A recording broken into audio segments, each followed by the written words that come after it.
प्रिय छात्र छात्रों, आज हम अपने बीए पार्ट सेकंड के फर्स्ट पेपर मध्यकालीन भारत के इतिहास के अंतर्गत अकबर की धार्मिक नीति के ऊपर चर्चा करेंगे।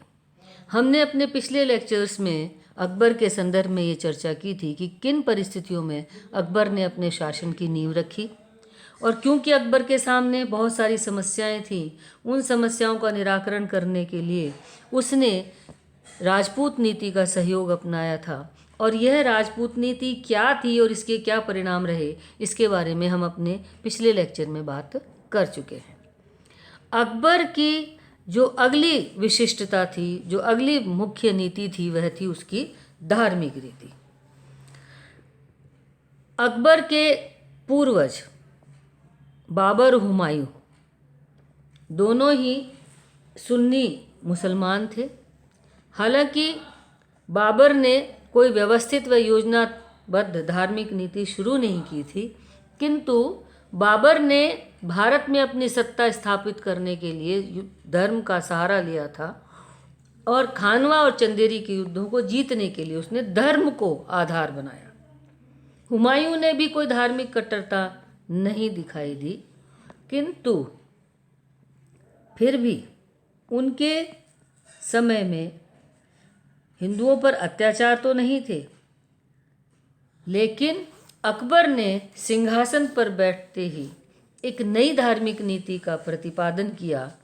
क्योंकि अकबर व्यवहारिक शासक था, वो भारत में एक मुस्लिम शासक के रूप में शासन नहीं करना चाहता था। वह भारत में संपूर्ण प्रजा का शासक बनना चाहता था। उसका दृष्टिकोण अत्यंत व्यापक था। इसलिए एक उदार और व्यापक दृष्टिकोण वाले शासक के रूप में अकबर ने धार्मिक सहिष्णुता की नीति को अपनाया, और इस तरीके से अकबर धार्मिक रूप से संकीर्ण नहीं था। व्यक्तिगत रूप से वह अपने धर्म का अनुयायी था, किंतु संकीर्ण नहीं था। और अकबर इस तथ्य को अच्छी तरह से समझता था कि बहुसंख्य हिंदुओं की सद्भावना और सहयोग के बिना उसके साम्राज्य में ना तो शांति स्थापित हो सकती है, ना स्थिरता आ सकती है, और ना ही उसका शासन और साम्राज्य सुदृढ़ हो सकता है। अकबर ने जिस धार्मिक नीति का अनुसरण किया, उसे सुलह कुल की नीति कह सकते हैं। अकबर की जो परिस्थितियां थीं, उन परिस्थितियों ने अकबर की धार्मिक निष्ठा को उदार मार्गी बनाया था। बाल्यकाल में ही मुगल, तुर्क, अफगान और ईरानी जो अमीर थे, उनके संपर्क में रहने के कारण उसका दृष्टिकोण व्यापक हुआ। किशोरावस्था में भी अकबर शेखों और संतों से मिलता रहता था, उनके प्रति श्रद्धा रखता था। अपने पिता हुमायूं की दार्शनिक उदारता, सांस्कृतिक चेतना और दानशीलता उसे स्वभाव में मिली थी, और प्रायः वह आध्यात्मिक समस्याओं पर चिंतन भी करता था। एक सच्चे मुसलमान की तरह उसका इस्लाम में गहरी आस्था थी, किंतु वह विभिन्न धर्मावलंबियों के धर्म गुरुओं से मुलाकात भी करता था। अकबर पर सूफीवाद का गहरा प्रभाव था, और शेख मोइनुद्दीन चिश्ती का वह बहुत ही मुरीद था, और उसके ऊपर सूफी और भक्ति आंदोलन का बहुत प्रभाव था। अकबर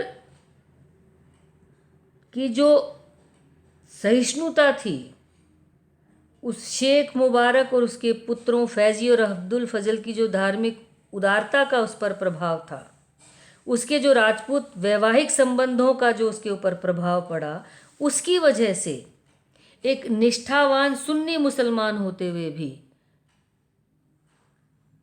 उसका दृष्टिकोण व्यापक और उदार था। बदायूनी कहता है कि अकबर का जो विशाल हृदय और मानवीय दृष्टिकोण है, उसकी अभिव्यक्ति 1562 में हमें मिलती है, जब उसने आज्ञा जारी करके युद्ध बंदियों को गुलाम बनाने की प्रथा पर रोक लगा दी थी और साथ ही उसने बलपूर्वक धर्म परिवर्तन के ऊपर भी रोक लगा दी थी। अकबर की जो सुलह कुल की नीति थी उस पर उसके पितामह बाबर और हुमायूं की जो उदारता थी, क्योंकि उन्होंने भी कोई धार्मिक कट्टरता और असहिष्णुता का माहौल नहीं बनाया था। अकबर की माँ हमीदा बानो बेगम और संरक्षक बैराम खां दोनों ही शिया थे जो कि उदार थे। अकबर का जो प्रमुख शिक्षक था अब्दुल लतीफ़, वह भी बहुत उदार था। 16वीं शताब्दी का जो भारत था वह धार्मिक आंदोलन, सामाजिक धार्मिक आंदोलन का था और अकबर की जो स्वाभाविक उदारता, जिज्ञासु प्रवृत्ति और मानवीयता ने भी उसकी धार्मिक नीति को प्रभावित किया। अकबर की जो धार्मिक नीति थी उस पर हिंदू राजकुमारियों के विवाह से 1562 में उसने आमेर के राजा भारमल की पुत्री से विवाह किया था। इसके अतिरिक्त बीकानेर और जोधपुर के शासकों की पुत्रियों से भी उसका विवाह हुआ था और ये जो वैवाहिक संबंध थे ये कोई ज़बरदस्ती किए गए वैवाहिक संबंध नहीं थे, बल्कि दोनों पक्षों की सहमति से वैवाहिक संबंध प्रारंभ हुए थे, जिससे राजपूतों और अन्य हिंदुओं के प्रति एक सहिष्णुता और मैत्री का भाव अकबर के अंदर आया था। अकबर के अलावा जहांगीर का विवाह भी हिंदू राजपूत राजकुमारी से हुआ था। अकबर के द्वारा अपनी हिंदू रानियों को अपने धर्म का पालन करने और पूजा पाठ करने की स्वतंत्रता दी गई थी। अकबर ने अपने प्रारंभिक शासन के समय ही सामाजिक धार्मिक सहिष्णुता का परिचय देते हुए सबसे पहले दास प्रथा को अंत किया और उसके बाद 1563 में हिंदू तीर्थयात्रियों पर से कर को समाप्त किया।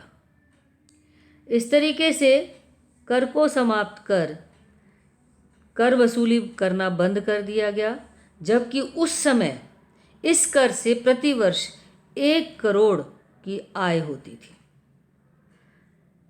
अबुल फजल कहता है कि अकबर ने यह अनुभव किया कि ईश्वर की उपासना के लिए जाने वाले तीर्थयात्रियों से धन वसूलना ईश्वर की इच्छा के विरुद्ध है। 1564 में अकबर ने जजिया कर को हटा दिया। जब से इस्लामिक शासन की स्थापना हुई थी, नागरिकता का अधिकार हिंदुओं को नहीं दिया गया, नागरिक सिर्फ मुसलमान थे और एक मुस्लिम राज्य में अगर हिंदुओं को अपने जीवन को सुरक्षित रखना है उसके लिए उन्हें जजिया कर देना पड़ता था। तो अकबर ने 350 साल से चलती आ रही इस प्रथा को समाप्त कर हिंदुओं पर से जजिया कर को हटा दिया।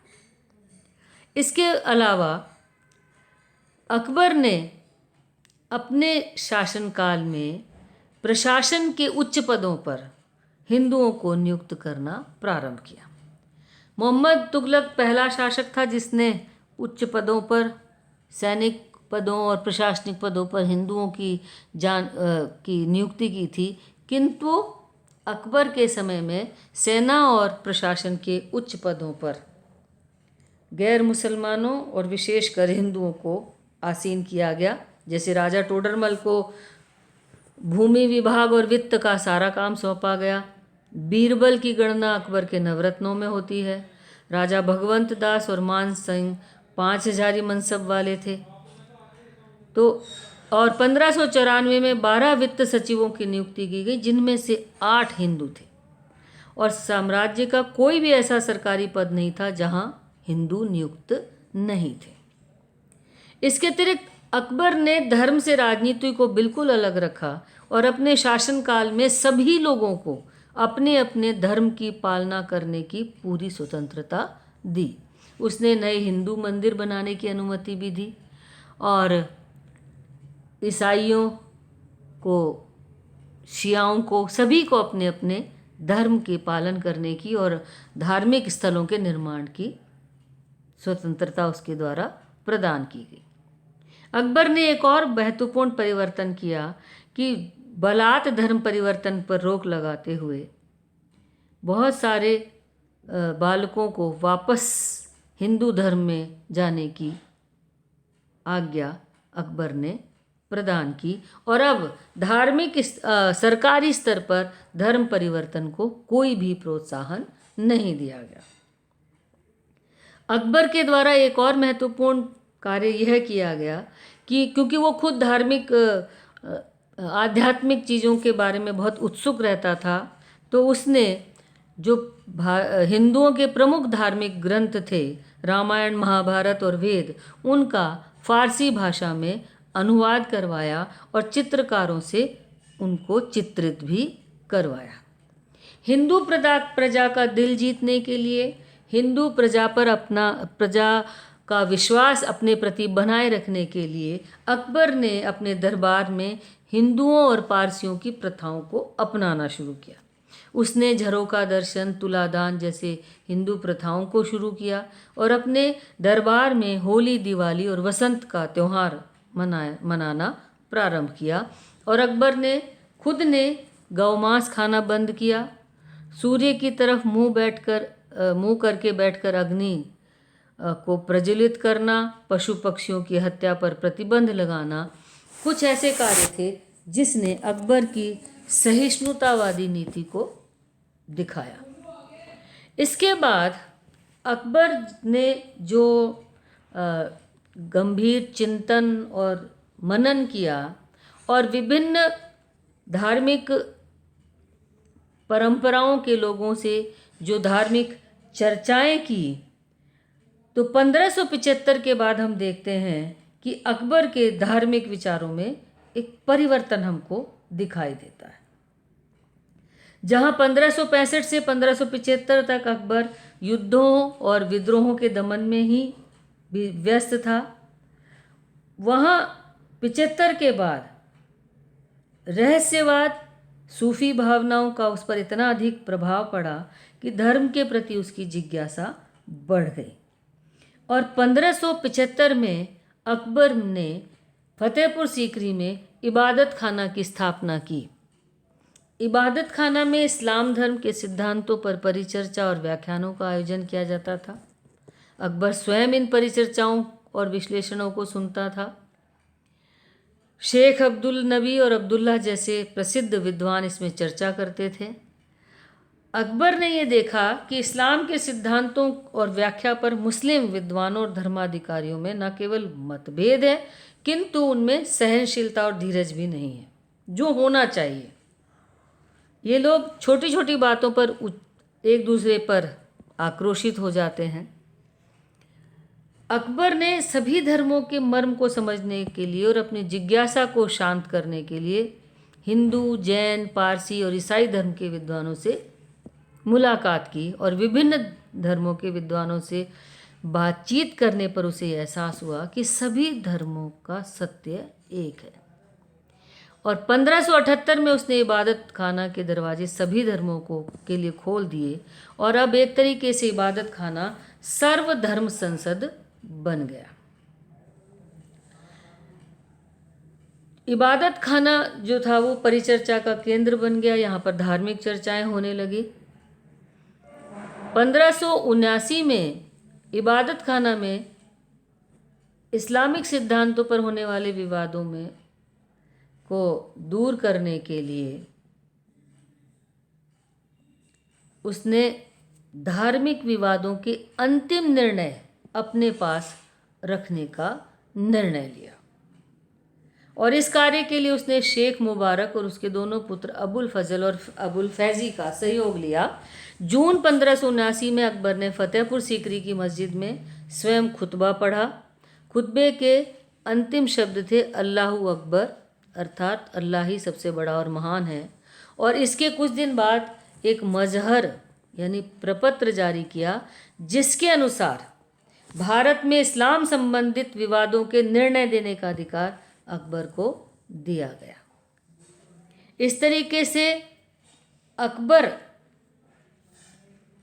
इस प्रपत्र के आधार पर, जैसा कि कई इतिहासकार कहते हैं कि उसने पैगंबर या पोप बनने का प्रयास किया, और उन्होंने यह भी कहा कि ये प्रपत्र जारी करना बिल्कुल गलत था, इस्लाम के विरुद्ध था, क्योंकि इस्लाम में अल्लाह सबसे बड़ा है और अकबर का निर्णय अंतिम निर्णय नहीं हो सकता, क्योंकि वो कुरान के विरुद्ध भी हो सकता है।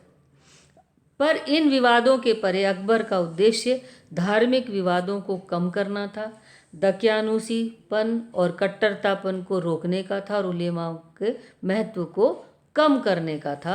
उसका उद्देश्य इस्लामी कानून की व्याख्या करने का था, कानून बनाने का नहीं था।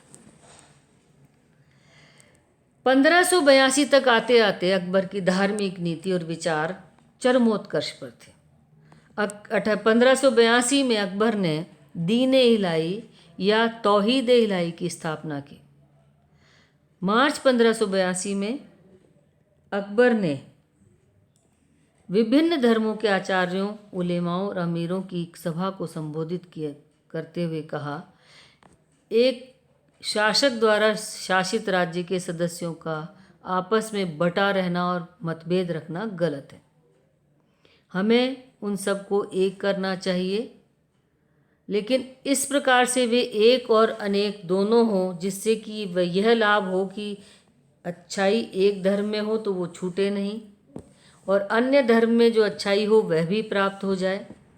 इस प्रकार ईश्वर का सम्मान होगा, लोगों को शांति मिलेगी और साम्राज्य को सुरक्षा। इस तरीके से ये अनेक को एक करने वाला, विभिन्न धर्मों की अच्छाइयों से युक्त एक मत या संप्रदाय बना दीन ए इलाही। दीन ए इलाही कोई नया धर्म नहीं था, यह एक सामाजिक धार्मिक संप्रदाय था, जिसका मुख्य उद्देश्य विभिन्न वर्गों और धर्मों के लोगों को एक दूसरे के करीब लाना था। स्वयं अकबर दीन ए इलाही का प्रमुख बना और अबुल फजल इसका प्रधान पुरोहित। जो भी व्यक्ति इस संप्रदाय में शामिल होना चाहता था, रविवार के दिन अकबर उसे दीक्षा देता था, और रविवार को अकबर इसलिए पवित्र मानता था क्योंकि उस दिन सूर्य सबसे ज़्यादा तेजी पर रहता है। जो भी व्यक्ति दीन इलाही की इसका सदस्य बनना चाहता है, वह अकबर के कदमों में अपनी पगड़ी रखकर नतमस्तक होकर इस संप्रदाय में शामिल होने की प्रार्थना करता था, और अकबर उसके सिर पर वापस पगड़ी रखकर दीक्षा के रूप में उसे एक शिस्त अंगूठी जैसी चीज़ देता था, जिस पर अल्लाह अकबर खुदा होता था। जब तक अकबर रहा, दीन इलाही के जो सिद्धांत थे वो थे एकेश्वरवाद में विश्वास करना, श्रेष्ठ और अद्भुत कार्य करने की इच्छा रखना, अपने बंधुओं के साथ अच्छा व्यवहार तथा उनकी इच्छा को अपनी इच्छा के ऊपर रखना, सबके साथ विनम्रता से बात करना और मधुर भाषा का प्रयोग करना, अपने किए हुए कार्यों पर विचार, मनन, भक्ति एवं ज्ञान की वृद्धि करना, जीवन में उदारता और दानशीलता का अनुशीलन करना। दीन इलाही के कुछ नियम बनाए गए जो इस तरीके से थे कि दीन इलाही के सदस्य आपस में मिलने पर अल्लाहु अकबर या जले जलाले हु कहते थे। मरने के बाद दिए जाने वाले भोज को वो अपने जीवन काल में ही दे देते थे। यथासंभव मांस का प्रयोग नहीं करते थे। कम उम्र की कन्याओं और विधवाओं का भोग नहीं करते थे, और धन, सम्मान, जीवन और धर्म बादशाह को अर्पित कर देते थे। दीन इलाही एक तरीके से कोई नया धर्म नहीं था, और ना ही उसे धर्म कहना चाहिए, क्योंकि उसका ना कोई धर्म ग्रंथ था, ना कोई निश्चित प्रार्थना थी, ना कोई स्थान था, और ना ही कोई पुजारी वर्ग। ये एक तरीके से कोड ऑफ कंडक्ट था।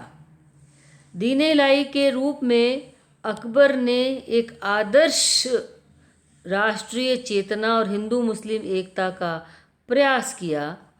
दीन इलाही के माध्यम से व्यक्तिगत जीवन की पवित्रता और व्यवहार में पवित्र दृष्टिकोण को अपनाने, एकेश्वरवाद और सुलह कुल की साथ शांति और दोस्ती स्थापित करने का प्रयास अकबर के द्वारा किया गया।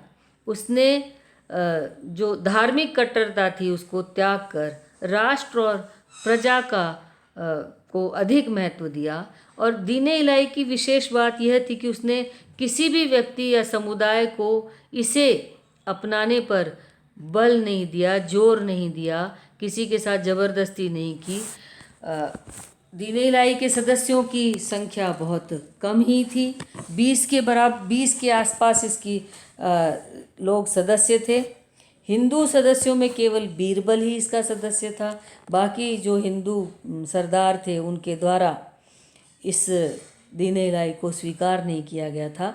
और दीन इलाही स्वीकार ना करने पर अकबर ने किसी के प्रति कोई वैर भाव या बुरा व्यवहार रखा हो, इसका कोई प्रमाण हमको नहीं मिलता है। अकबर ने अपने जीवन में दीन इलाही का सदस्य बनने के लिए किसी भी प्रकार का कोई दबाव नहीं डाला और अकबर की मृत्यु के साथ ही दीन इलाही का अस्तित्व भी समाप्त हो जाता है।